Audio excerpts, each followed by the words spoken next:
We are now joined by the head coach of Tennessee Vols here in Knoxville. We're doing an away game at his place, Coach Josh Heupel. Coach, how fun is this for you to be the head coach here? Because we were just out at practice, high energy, guys are flying around, emotions are an all-time high. Like, are you having a blast right now coaching this team? Absolutely. This group of guys, just how they've attacked and competed every day.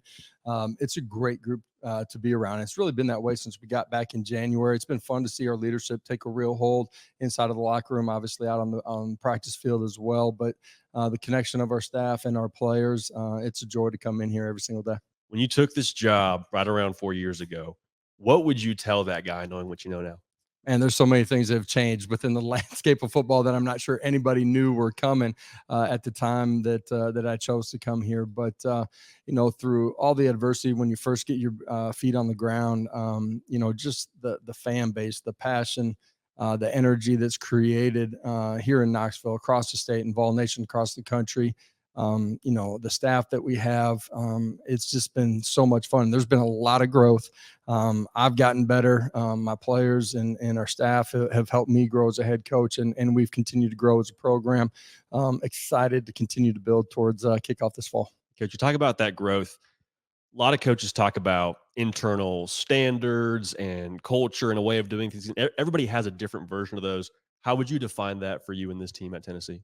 Yeah, for us, it's built on accountability, trust, which happens through being real and transparent in our communication, respecting the people in the process, and competing extremely hard every single day. And we got a group of individuals, men and women, on our staff and this football team that love being around each other. These hours are long inside of college football, but we really do enjoy the interactions that we get a chance to have every single day. And there's nothing better than when our players come in here. It's been a lot of fun. Because you mentioned those players, like we hear a lot about, hey, coaches led, player fed, and things like that, and how much of an impact it is to have your players really policing the culture. What's been your satisfaction level with this team this far on that front? Well, I think just in general, the sense of accountability of doing the right things, that's in the building. It's, out in the community. It's in the classroom. Young men that are grown into grown men by the time they finish.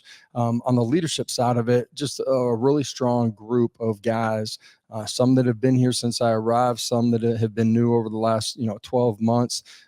How they have gotten our new guys, freshmen, transfers, within the fabric of our program, understanding what it means to be a Vol every single day. And they do it in a way where the other guys receive the information really well. And they've continued to grow in their ability to step out in front and command and lead. The finale for the spring coming up here this weekend. I mean, the big spring game. What has been your satisfaction level with this spring as opposed to maybe your expectations when this thing started out? Well, I think, and I was even talking with a couple of our young guys, our new guys a day ago. I had a meeting with all those guys here as we were getting ready for the last week of spring ball. Just, for them to flash back to when they first started, it could be a first day of a tackle period, whatever it might be, and the fundamentals that they've grown in the understanding of what we do and in our schemes in all three phases of the game. But I'm really proud of that. We got to go finish this week the right way. But these guys, they really have. They've brought great energy, great purpose, great focus to the practice field every single day. And that's why we've taken strides throughout the course of spring ball. We haven't had a day where we dipped. These guys have come and competed every day.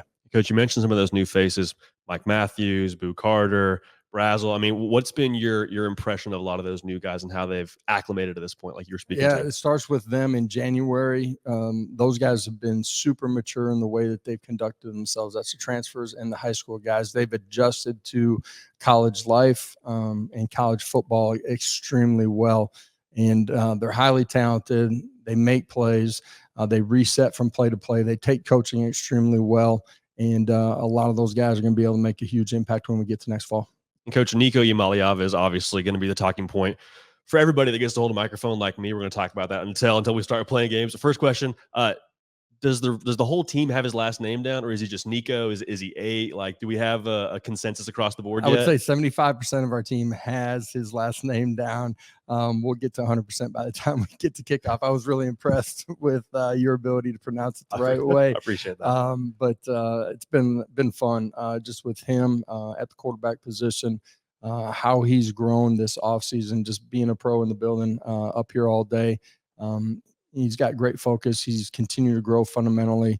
a lot better grasp of what we're doing and the why behind what we're doing, and understanding the things he's going to see on the other side of the football. I mean, 75% is pretty good. Yeah. I mean, this far out till week 1, that's pretty solid. Yeah, we got to get everybody in Vol Nation pronouncing it right by kickoff too. There we go. Well, Coach, with how highly touted he came in, everyone sees the 5 stars next to his name, and they're like, he should play right away. Like, everyone's clamoring for him to play early. How massive was that redshirt year for him to get to sit behind a Joe Milton and have a year to acclimate to college life and college football, period?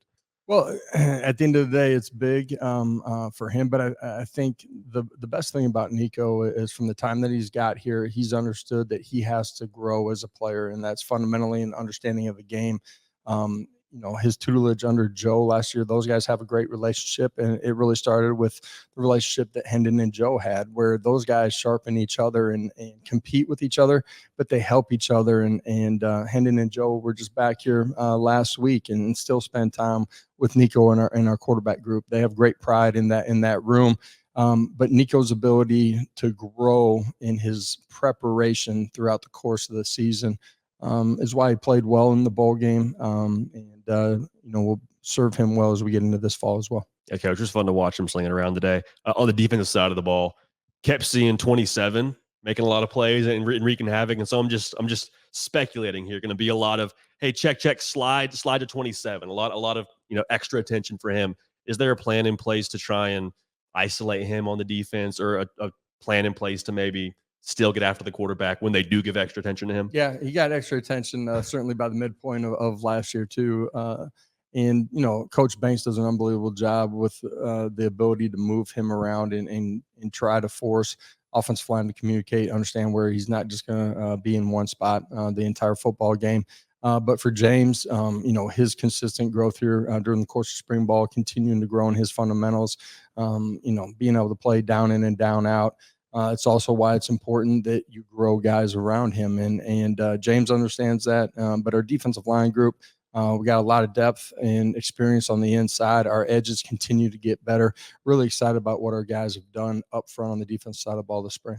When it comes to that transfer portal second window here that we're going to hit in a matter of days, is there a plan in place for how y'all are going to attack that? Because the other side of it is, the cultural side that I'm sure y'all are considering, and then also how y'all operate offensively, adding pieces, getting to play in a Ferrari kind of offense like that. I'm sure it's not easy having missed spring practice. Is there a thought process there for y'all?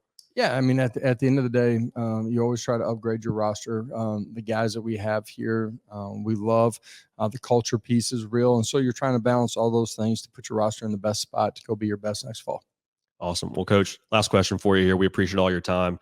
What is the number one thing we're looking to get done here at the spring game this Saturday? I want to see young guys go out and compete in front of our fan base, be able to play and execute down in and down out, reset from from one play to the next. And it's their first, opportunity to play in our stadium with some fans in the stands. Yeah, well, I'm sure there will be no shortage of fans when it comes to Neal this Saturday. But Coach, we appreciate your time, and thanks for allowing us to come check y'all out this fall. I appreciate it. Go Big Orange. Appreciate it, Coach. Thanks so much.